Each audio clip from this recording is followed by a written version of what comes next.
Hello বন্ধুরা, বং প্রাণীরা সবাইকে স্বাগত। আজকে আমরা জিওমেট্রি সিরিজে পার্ট 3 নিয়ে ডিসকাস করব। এই সিরিজে আমরা প্রধানত সার্কেল নিয়ে ডিসকাস করব। তো শুরু করা যাক। তবে শুরু করার আগে জানিয়ে রাখি, আমাদের ইউটিউব চ্যানেলের সাথে সাথে টেলিগ্রাম চ্যানেল এবং ফেসবুক পেজ আছে, তোমরা চাইলে সেখানে জয়েন করতে পারো। টেলিগ্রাম চ্যানেলে আমরা নানান রকম লিঙ্ক এবং পোস্ট করে থাকি। টেলিগ্রাম চ্যানেল এবং ফেসবুক পেজের লিঙ্ক নিচে ডেসক্রিপশনে দেওয়া থাকবে। তো সার্কেল অর্থাৎ বৃত্ত। বৃত্ত কি? বৃত্ত হচ্ছে কোনো নির্দিষ্ট বিন্দুকে কেন্দ্র করে তার চারদিকে সমান দূরত্ব বরাবর হাঁটলে বা সমান দূরত্ব বরাবর গেলে যে সামতলিক চিত্র পাওয়া যায় তাকেই বৃত্ত বলে। অর্থাৎ বৃত্ত একটি তলের উপর থাকবে এবং তার নির্দিষ্ট একটি বিন্দুকে কেন্দ্র করে তার চারদিকে যদি একটি সমান দূরত্ব পর্যন্ত রেখা কাটা হয়, এইভাবে যদি রেখা কাটা হয় এবং এটাকে যদি জয়েন করা হয়, যে একটা সমতলিক চিত্র পায় সেটাকে বলা হবে কি? বৃত্ত। অর্থাৎ এখান থেকে কেন্দ্র থেকে সমান চারদিকে যে রেখা টানা হচ্ছে সেটাকে মিলিয়ে যে একটা রেখা তৈরি হয় সেটাকে বলা হচ্ছে কি? বৃত্ত। বৃত্তে থাকে কিছু কেন্দ্র, অর্থাৎ যেই বিন্দুকে কেন্দ্র করে বৃত্ত গঠন হয় সেটাকে বলে বৃত্ত কেন্দ্র, এবং যে চারদিকে যে সমতলিক চিত্রটা এটাকে বলা হবে পরিধি। অর্থাৎ বৃত্তে কি থাকে? পরিধি। যে সরল রেখাটা থাকে বৃত্তকে কেন্দ্র করে, এই কেন্দ্রকে কেন্দ্র করে যে সরল রেখাটা তৈরি হয় এরকম গোল করে, সেটাকে বলা হবে কি? পরিধি। এ বি আমি নামকরণ করলাম। এখানে এ বি হলো কি? ব্যাস, বৃত্তের ব্যাস। এটাকে ও নামকরণ করলে ও এ সমান সমান ও বি সমান সমান কি? এটা হচ্ছে কি? ব্যাসার্ধ। এটাকে সিডি নামকরণ করলাম। এই রেখাটাকে কি বলা হয়? জ্যা বলা হয়। বৃত্তের কি বলা হয়? জ্যা। সিডি ইকুয়ালস টু জ্যা। এই হিসেবে যদি আমি এগুলোকে নামকরণ করি ই এফ, এগুলো কি কেন্দ্র থেকে পরিধি পর্যন্ত যে কোনো সরল রেখা, কেন্দ্র থেকে পরিধি পর্যন্ত যে কোনো সরল রেখা আঁকলে সেটাই কি? তার জ্যা। যে কোনো সরল রেখা যদি আমি যে কোনো দিকে, সেটাই কি? তার জ্যা না, তার ব্যাসার্ধ। সেটাকে তার কি বলা হয়? ব্যাসার্ধ। এই ব্যাস আর ব্যাসার্ধের মধ্যে একটা সম্পর্ক আছে। এই সম্পর্কটা কি? রেডিয়াস। অর্থাৎ ব্যাসার্ধ সমান সমান কি? Diameter by 2। অর্থাৎ ব্যাসের অর্ধেক হচ্ছে কি? অর্থাৎ ব্যাসের অর্ধেক হলো রেডিয়াস, অর্থাৎ ব্যাসার্ধ। এবার হচ্ছে পেরিমিটার অর্থাৎ পরিধি। পরিধি সূত্র কি? 2 পাই আর। 2 পাইয়ের মান 22/7 এবং আর সমান সমান কি? ব্যাসার্ধ। সেম এরিয়া অর্থাৎ পাই আর স্কোয়ার। পাইয়ের মান আমরা জানি এবং আর সমান সমান কি? এখানেও ব্যাসার্ধ। এখান থেকে কি আমরা এরিয়া পাবো। কর্ড অর্থাৎ জ্যা। জ্যা কি? The line joining the center of a circle to the midpoint of a chord is perpendicular to the chord. বলছে কি? কোনো বৃত্তের কেন্দ্র থেকে কোনো জ্যায়ের মধ্যবিন্দুকে যদি আমরা টাচ করাই, অর্থাৎ কোনো বৃত্তের কেন্দ্র থেকে কোনো জ্যায়ের মধ্যবিন্দু অবধি কোনো সরলরেখা আঁকলে সেই সরলরেখা অলওয়েজ বৃত্তের জ্যায়ের উপর, সেই জ্যাটির উপর কি হবে? পারপেন্ডিকুলার হবে। অর্থাৎ তাদের মধ্যেকার অ্যাঙ্গেল কত হবে? 90 ডিগ্রি হবে। এবার next, equal chords of a circle are equidistance from a centre and vice versa. অর্থাৎ একটি বৃত্তের যদি দুটি কর্ডের মান সমান হয় এবং দুটো যদি দুদিকে বা যে কোনো দিকেই অবস্থিত হয়, সেই কর্ডের দূরত্ব সেই বৃত্তের কেন্দ্র থেকে কি হবে? ইকুইডিস্টেন্স অর্থাৎ সমান দূরত্ব হবে। যেদিকে দেখো সেদিকে সেটা কি? সমান দূরত্বে হবে, কারণ জ্যা দুটি সমান। Next, equal chords subtends equal angles at the centre and vice versa. অর্থাৎ সমদৈর্ঘ্যের যে জ্যা, সমদৈর্ঘ্যের জ্যা কেন্দ্রে কি করছে? সেম অ্যাঙ্গেল তৈরি করছে। সেম অ্যাঙ্গেল তৈরি করছে অর্থাৎ এই দুটো কি তৈরি করবে? এই দুটো অ্যাঙ্গেল কি হবে? সেম হবে, এবং এই দুটো অ্যাঙ্গেলও কি হবে? সেম হবে। Next, in a circle or in congruent circle equal chords are made by equal arcs. অর্থাৎ একটি বৃত্তের যে ইকুয়াল, এই দুটো যদি জ্যা সমান হয়, অর্থাৎ এই দুটো জ্যা সমান কখন হবে? সমান হলে যে বৃত্তাংশ তৈরি হয়, যে বৃত্তাংশ জ্যাটিকে তৈরি, অর্থাৎ এই যে জ্যাটি যে বৃত্তাংশ তৈরি করছে, দুক্ষেত্রে কি হবে? বৃত্তাংশের মান অলওয়েজ কি হবে? সমান হবে। এবার বলছে, if two chords A B and CD of a circle intersects inside a circle or outside the circle when produced at point E, then AE into BE equals to C into D। অর্থাৎ A B একটা cord এবং CD একটা cord যদি এদিকে দুটোকে বর্ধিত করে আমি পি বিন্দুতে টাচ করাই, অর্থাৎ তখন আমরা কি লিখতে পারবো, পি না, এখানে ই বিন্দু, কি বিন্দু করেছে, এখানে ই বিন্দু করেছে, যেহেতু এখানে ই বিন্দু লেখা আছে সুতরাং এটা ই বিন্দু। অর্থাৎ এরকম হলে আমরা কি লিখতে পারবো, এ ই ইন্টু বিই, অর্থাৎ এই টোটালটা সমান সমান কোনটা, এইটুকু বিই। সেরকম ভাবে সিই অর্থাৎ এই টোটালটা ইন্টু ডিই অর্থাৎ এই টোটালটা, এই দুটো গুণফল সলস কি হবে, সমান হবে। সেম এই ক্ষেত্রে যদি এটা যেহেতু এক্সটার্নালি মিট করছে, এটা এক্ষেত্রে যদি ইন্টারনালি মিট করে অর্থাৎ এই পয়েন্টটা, এটাকে যদি আমি তাহলে নামকরণ দেবো কি ই, এটা এ, এটা বি, এটা সি, এটা ডি। তো এক্ষেত্রেও সেম কি হবে, এ ই অর্থাৎ এ ই, এটা গুণ কি হবে বিই, এ ই গুণ বিই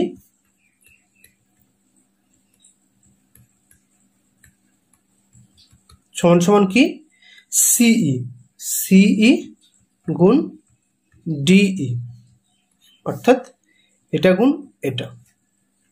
নেক্সট সেকেন্ড অর্থাৎ ছেদক, বাংলা যাকে বলা হয় কি ছেদক, অর্থাৎ কোনো একটি সরলরেখা কোনো বৃত্তের মধ্যে দিয়ে চলে গেলে যে দুটি অংশে ভাগ করে দেয় সেটাকেই বলা হয় কি ছেদক অর্থাৎ ছেদক। ছেদক কি বোঝা যায়, যে কোনো একটি সরলরেখা যেটা কিনা একটি বৃত্তকে দুটি অংশে ভাগ করে দেয় সেটাকে বলা হয় কি ছেদক। Sector of a circle, sector of a circle অর্থাৎ কোনো একটি বৃত্তের কোনো একটি অংশকে বলা হবে সেক্টর। অর্থাৎ এই যে দুটি জ্যায়ের বা দুটি ব্যাসার্ধের মধ্যের দুটি ব্যাসার্ধ যদি যে কোনো জায়গায় আঁকি এবং তাদের মধ্যে যে অংশটা সেটাকে বলা হবে কি sector of a circle. Segment of a circle বলছে যখন একটি কর্ড অর্থাৎ যখন একটি জ্যা একটি বৃত্তের মধ্যে বৃত্তকে দুটি অংশে ভাগ করে, অর্থাৎ এই একটা অংশ এবং এই একটা অংশ, এই প্রত্যেকটা অংশটাকে বলা হবে কি সেগমেন্ট অফ এ সার্কেল অর্থাৎ বৃত্তাংশ অফ এ বৃত্ত, অর্থাৎ বৃত্তের বৃত্তাংশ এই অংশকে বলা হবে। Next centre angle, centre angle কি বলছে কি the angle subtended at the centre by any two points on the circumference of the circle is called centre angle. অর্থাৎ যে কোনো দুটো পয়েন্ট থেকে যদি সরলরেখা আঁকা হয়, যে কোণটা তৈরি করবে কেন্দ্রে সেটাকেই বলা হবে কি central angle. Next the angle subtended by an arc at the centre of a circle is twice the angle subtended by the same arc at the point on the remaining part of the circle. অর্থাৎ এই যে আর্কটা আছে, অর্থাৎ এই যে বৃত্তচাপ, এই বৃত্তচাপ যে কেন্দ্রে যে অ্যাঙ্গেলটা তৈরি করেছে সেই অ্যাঙ্গেলটা যদি এই বৃত্ত থেকে এই বৃত্তচাপের উপর যদি আরেকটা অ্যাঙ্গেল আঁকা হয় কোথায়, পরিধির ওপর, যেমন এই একটা এঁকেছে, তাহলে কি হবে, এটা যদি এক্স হয় এটা কি হবে এক্স বাই টু, অর্থাৎ বৃত্তের কেন্দ্রস্থ কোণ অলওয়েজ কি পরিধিস্থ কোণের ডবল হবে, অর্থাৎ বৃত্তের পরিধিস্থ কোণ কেন্দ্রস্থ কোণের অর্ধেক হবে। এটা যদি এরকম অ্যাঙ্গেলটা হয়, যে কোনো অ্যাঙ্গেল যদি আমি এখানে আঁকতাম সেক্ষেত্রে এই কোণটাও সে কি একই ভ্যালু হবে অলওয়েজ। অর্থাৎ এখান থেকে আমরা কি বুঝতে পারলাম, যে কেন্দ্রস্থ কোণ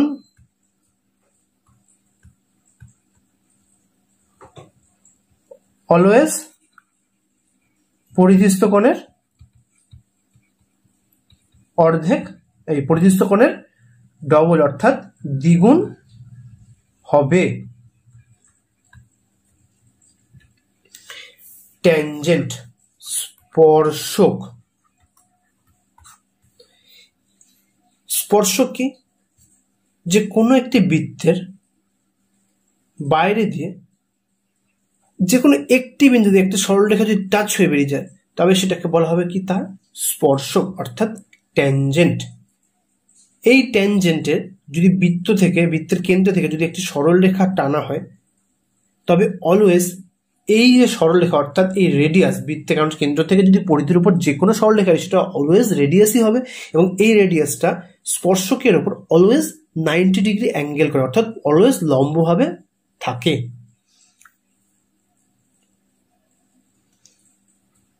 Next, the length of two tangents drawn from the external point to the circle are equal অর্থাৎ একটি এক্সটার্নাল পয়েন্ট, এটা যদি আমি এক্সটার্নাল পয়েন্ট ধরি P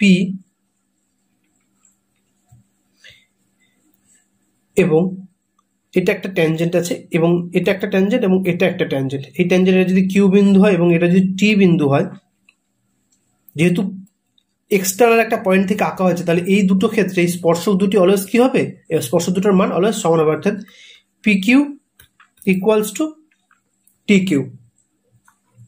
এবং রেডিয়াস কি হবে, অলওয়েজ এদের উপর পারপেন্ডিকুলার, অর্থাৎ এদের মধ্যে অ্যাঙ্গেল কত হবে, 90 ডিগ্রি হবে অলওয়েজ। ট্যানজেন্ট নেক্সট বলছে if PT is a tangent with P being an external point and T being the point of contact and PAB are secant to the circle and A and B as the points where the secant cuts the circle, then PT square অর্থাৎ PAB একটা হচ্ছে কি second, অর্থাৎ একটি কি second, অর্থাৎ একটি ছেদক। PAB কি একটা ছেদক যেটা বৃত্তকে ভাগ করেছে, এবং PT অর্থাৎ এটি একটি কি একটা ট্যানজেন্ট যেটা এখানে T বিন্দুতে বৃত্তকে স্পর্শ করেছে। তো এরকম হলে এবং যেখানে পিএবিটা কি একটা সেকেন্ড, তো এক্ষেত্রে আমরা কি লিখতে পারি, অলওয়েজ একটা সূত্র, দ্যাট ইজ স্পর্শকের স্কোয়ার অর্থাৎ PT square equals to PA into PB, অর্থাৎ এইটুকু অংশ গুণ টোটাল অংশটা, এটা আমরা লিখতে পারি।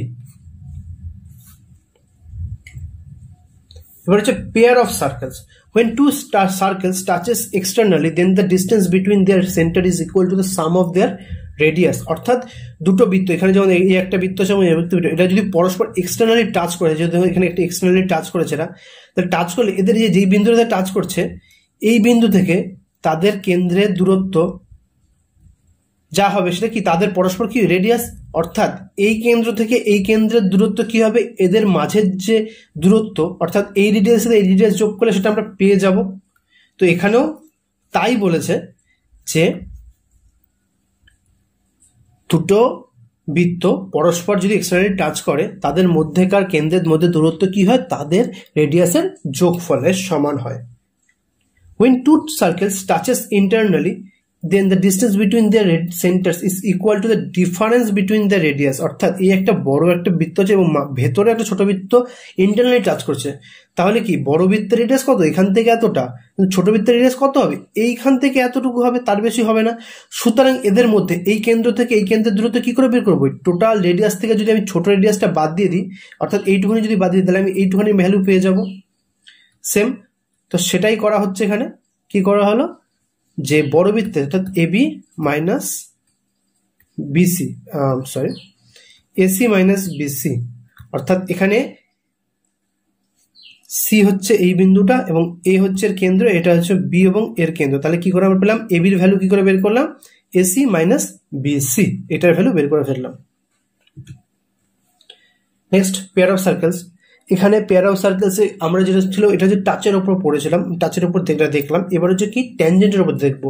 তো দুটো বৃত্তের মধ্যে কি করে ট্যানজেন্ট হতে পারে, একটা ট্যানজেন্ট হতে পারে কি ট্রান্সভার্স অর্থাৎ তির্যক স্পর্শক, আর এটা হতে পারে কি ডিরেক্ট স্পর্শক, অর্থাৎ যেটা সরাসরি স্পর্শক হবে, যেমন এই দুটোকে বলা হবে কি ডিরেক্ট ট্যানজেন্ট এবং এটাকে বলা হবে কি ট্রাভার্স ট্যানজেন্ট। তো এই দু ক্ষেত্রে দুটো কমন সূত্রের ব্যাপার আছে, যেমন এখানে আমি ধরে নিই এটার কেন্দ্র এটা এবং এটার কেন্দ্র এটা, এবং এদের কেন্দ্রের মধ্যেকার দূরত্ব এটা আমরা কানেক্ট করলাম, সুতরাং এই দূরত্বকে আমি ধরে নিলাম ডি এবং এর রেডিয়াস হচ্ছে আর, এর রেডিয়াস আর, অর্থাৎ এইবার আমরা এই যে দুটো বৃত্তের মধ্যে যে স্পর্শক তৈরি হলো, একটা হচ্ছে সরাসরি স্পর্শক, একটা হচ্ছে কি তির্যক স্পর্শক, এই তির্যক স্পর্শের ভ্যালু বের করতে পারবো। প্রথমে কি দেখবো, length of the direct component অর্থাৎ সরাসরি যেটা ট্যানজেন্ট স্পর্শ করে সেটার ভ্যালু কি হবে, D square minus root over D square minus R তার হোল স্কোয়ার, দেখতে পাচ্ছি এটা হচ্ছে কি ডিরেক্ট ট্যানজেন্টের মান, অর্থাৎ এটার ভ্যালু বের করবো। এবার হচ্ছে টেঞ্জ অফ দ্য ট্রাভার্স অর্থাৎ এই বেঁকা দুটো স্পর্শকের মান, এটা কি হবে ডি স্কোয়ার, অর্থাৎ ত্রিভুজ দুটির কেন্দ্রের মধ্যে যে দূরত্ব সেটার স্কোয়ার থেকে কি করব, কেন্দ্রের দুটো বৃত্তের ব্যাসার্ধগুলির যোগফলে স্কোয়ার বিয়োগ করব, তাহলে কি পেয়ে যাব লেন্থ অফ দ্য ট্রাভার্স অর্থাৎ তির্যক স্পর্শকের মান পেয়ে যাব আমরা। মোটামুটি বৃত্তের উপর যা ছিল আমরা মোটামুটি দেখলাম, এগুলো ছিল মোটামুটি বৃত্তের উপর মোটামুটি কমন। এবার এর উপর আমরা কিছু সলভ করব, তাছাড়া এরপরে প্রিভিয়াস ইয়ার্স থেকে শুরু করে এবং অ্যাডভান্স জিওমেট্রির যে ম্যাথমেটিক্সগুলো আছে সেগুলোর উপর ডিসকাস করব। তো প্রবলেমস, একটা প্রবলেম কি আছে এখানে, যে বলেছে a chord AB is drawn in a circle with centre O and radius 5 সেমি। If the shortest distance between the centre and the chord is 4 সেমি, then find the length of the chord. Okay, at first আমরা একটা বৃত্ত এঁকে নেবো। তো আমি একটা বৃত্ত মোটামুটি আঁকলাম এবং এখানে এটা ধরে নিলাম এটা এর কেন্দ্র, এবং বলেছে কি AB is a chord AB is drawn in a circle with centre O, এটা হচ্ছে ও, এটা হচ্ছে কর্ড এবি, এবং বলছে if the shortest distance between the centre and the chord is 4 সেমি, অর্থাৎ এইখান থেকে শর্টেস্ট ডিস্টেন্স কত, 4 সেমি, then find the length of the chord AB, আমাকে এবির মান বের করতে হবে। এখন আমি আরেকটা কি জিনিস জানি, রেডিয়াস, অর্থাৎ রেডিয়াসের মান জানি কত, 5 সেমি। এখন একটা জিনিস কি, কোনো দুটো বৃত্ত মানে কোনো দুটো সরলরেখার মধ্যে যে শর্টেস্ট ডিস্টেন্স হবে সেটা অলওয়েজ কি হবে, পারপেন্ডিকুলার হতে হবে। সেই যে সরলরেখাটা হবে সেটা কি পারপেন্ডিকুলার হবে, কারণ পারপেন্ডিকুলার দুটো সরলরেখা আছে তার মধ্যে শর্টেস্ট ডিস্টেন্স, এখন আমি যদি এরকম ভাবে আঁকি তাহলে এটা কি একটু ডিস্টেন্সটা বেশি হয়েছে, যদি এইভাবে আঁকি ডিস্টেন্স বেশি হবে, কিন্তু যদি আমি সোজাসুজি অর্থাৎ পারপেন্ডিকুলার আঁকি তাহলে কি সেটা সবচেয়ে শর্টেস্ট ডিস্টেন্স হতে হবে। অর্থাৎ আমি এখান থেকে কি বুঝতে পারলাম, যে এই দূরত্বটা এটা কি অলওয়েজ, এটা কি এর ওপর লম্বভাবে আছে, অর্থাৎ এদের মধ্যে অ্যাঙ্গেল কত, 90 ডিগ্রি। এখন এই বিন্দু থেকে আমি এই বিন্দু কানেক্ট করলাম, এটা কি পেলাম আমি, ব্যাসার্ধ, এটা কি পেলাম, ব্যাসার্ধ, যেটার মান কত, 5 সেমি, অর্থাৎ এটার মান 4 সেমি এবং এটার মান 5 সেমি। আমি যদি এটার ভ্যালু বের করতে পারবো কি করে, পিথাগোরাস দিয়ে। তাহলে এটার মান ও, এটাকে যদি আমি সি নামকরণ দিই তাহলে ত্রিভুজ ও সিবি থেকে পাই যে অতিভুজ কোনটা এখানে, ও বি, অর্থাৎ ও বি স্কোয়ার সমান সমান কি, O C square plus C B square, যেখানে ও বির ভ্যালু আমি জানি কত, 5 সেমি, অর্থাৎ বৃত্তের ব্যাসার্ধ 5-এর স্কোয়ার, ওসির ভ্যালু আমরা জানি কত, 4, ওসি অর্থাৎ কি লম্বটা 4-এর স্কোয়ার, প্লাস আমাকে সিবির ভ্যালু আমি বের করব, হলো 25 মাইনাস 16 সমান সিবি স্কোয়ার, এখান থেকে সিবির ভ্যালু কত, 9-এর উপর রুট অর্থাৎ 3, অর্থাৎ এইটুকুর ভ্যালু কত, 3। সুতরাং এটাকে অর্ধেক। আর একটা কি জিনিস জানি, যে কেন্দ্র থেকে যদি জ্যার উপর কোনো লম্ব রেখা টানা হয় তবে সেটা কি করে, সে জ্যাকে দুটি সমান খণ্ডে খণ্ডিত করে, অর্থাৎ এটার ভ্যালু যদি 3 সেমি হয় এটার ভ্যালু কত হবে, 3 সেমি হবে। সুতরাং এভির ভ্যালু কত হবে, 3 + 3 অর্থাৎ 6 সেমি। আশা করি বুঝতে পেরেছো। Next, find the value of the x in the given figure. আমাকে এক্স এর ভ্যালু বের করতে হবে, এক্স অর্থাৎ এটার ভ্যালু বের করতে হবে। এখানে কি বলেছে, এর মধ্যে দূরত্ব, অর্থাৎ এই বিন্দু স্পর্শ বিন্দু থেকে এই এক্সটার্নাল বিন্দুর দূরত্ব কত, 12 সেন্টিমিটার, এবং এই বিন্দু থেকে এই বিন্দুর মধ্যে দূরত্ব কত, এইটুখানি দূরত্ব কত, x সেন্টিমিটার, এবং এই বিন্দু থেকে এখানে দূরত্ব কত, x প্লাস সেন্টিমিটার। যখন আমরা একটা জিনিস দেখলাম যেটা হচ্ছে সেকেন্ডের, এই যে সেকেন্ডের এটা দেখেছিলাম, এই সেকেন্ড এখানে কি দেখেছিলাম, যে যদি এরকম ভাবে ছেদক থাকে তাহলে কি হয়, স্পর্শকের স্কয়ার সমান সমান কি হয়, পিবি, মানে অর্থাৎ সেকেন্ড ইন্টু পি এ হয়। সুতরাং এক্ষেত্রে আমরা তাই করব। সুতরাং নর্মালি আমরা পেয়ে যাচ্ছি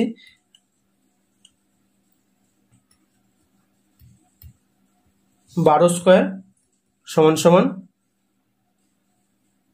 এক্স গুণ এক্স প্লাস 7, অর্থাৎ 144 সমান সমান 7x। সুতরাং এক্স স্কোয়ার প্লাস 7x সমান সমান প্লাস 1 মাইনাস 144 সমান 0। এটাকে পাতি আমি কি করলাম, মিডল টার্ম করছি।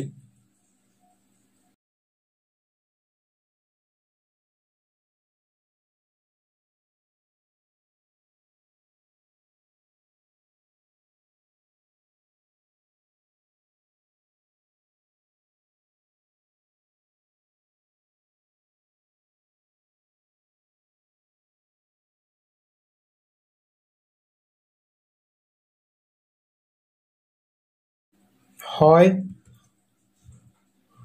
ও নতুবা ইউজ করলে x প্লাস 10 সমান সমান কত, 0, অর্থাৎ x টু মাইনাস 10, অর্থাৎ এটা কি হবে না, এবং নতুবা দিয়ে করলে x মাইনাস 9 ইকুয়ালস টু 0, অর্থাৎ x ইকুয়ালস টু 9, অর্থাৎ এটা হবে। সুতরাং x এর ভ্যালু কত পাচ্ছি আমরা, 9, অর্থাৎ x এর ভ্যালু কত পাচ্ছি, 9, x এর ভ্যালু কত পাচ্ছি, 9। নেক্সট বলছে in the given figure it is given that O is the center of the circle দুবার পড়ে গেছে। আচ্ছা, তো দেন AOC অ্যাঙ্গেল AOC 140 ডিগ্রি, অর্থাৎ AOC কত 140 ডিগ্রি। ফাইন ABC, আমাকে ABC ফাইন করতে হবে, অর্থাৎ এই অ্যাঙ্গেলটা ফাইন করতে হবে। তো প্রথমত আমি একটা জিনিস করে নেবো, এখান থেকে একটা আমি সরলরেখা এঁকে নিলাম। এবার এটা কি, যেহেতু দেখো এটা একই বৃত্তচাপের উপর অবস্থিত, এটা হচ্ছে কেন্দ্রস্থ কোণ এবং এটা কি পরিধিস্থ কোণ, সুতরাং এটার ভ্যালু যা হবে পরিধিস্থ কোণ কি হবে কেন্দ্রস্থ কোণের অর্ধেক হবে, অর্থাৎ কেন্দ্রস্থ কোণ অর্থাৎ অ্যাঙ্গেল AOC সমান কত 140 ডিগ্রি। আমি যদি এটার নাম P দিই তাহলে অ্যাঙ্গেল APC সমান কত হবে 140 ডিভাইডেড বাই 2 অর্থাৎ 70 ডিগ্রি, অর্থাৎ এটা ভ্যালু কত হবে 70 ডিগ্রি পেয়ে গেলাম। এখন APCB একটা কি দাঁড়াচ্ছে বৃত্তস্থ চতুর্ভুজ, এবং এটা কি দাঁড়াচ্ছে বৃত্তস্থ চতুর্ভুজ। কোনটা দাঁড়াচ্ছে ABC ও P, APBCP একটা কি বৃত্তস্থ চতুর্ভুজ, এবং বৃত্তস্থ চতুর্ভুজে কি হয় যে পরস্পর বিপরীত কেন্দ্র মানে বিপরীত কেন্দ্রটির যোগফল করা 180 ডিগ্রি হয়, অর্থাৎ এখান থেকে আমি লিখতে পারি angle APC plus angle ABC সমান 180 ডিগ্রি, যেখানে APCর ভ্যালু কত 70 ডিগ্রি বসালাম, এবং ABC অর্থাৎ 180 ডিগ্রি, সুতরাং অ্যাঙ্গেল ABC সমান 180 মাইনাস 70 সমান কত 110 ডিগ্রি, অর্থাৎ আমরা ABCর ভ্যালু পেয়ে গেলাম, এটার ভ্যালু কত 110 ডিগ্রি। আশা করি বুঝতে পেরেছো, বুঝতে না পারলে অঙ্কটা আরেকবার রিফাইন করে দেখো। তো আজকে আমাদের এই অবধি থাকলো। তো নেক্সট এই জিওমেট্রির ওপর অ্যাডভান্স জিওমেট্রি যা আছে এবং প্রিভিয়াস ইয়ার সলভেশন সবগুলো নিয়ে আসবো। তো ভালো লাগলে ভিডিওটি শেয়ার করুন, লাইক করুন, কমেন্ট করে জানান এবং আমাদের চ্যানেলটিকে সাবস্ক্রাইব করুন। ধন্যবাদ।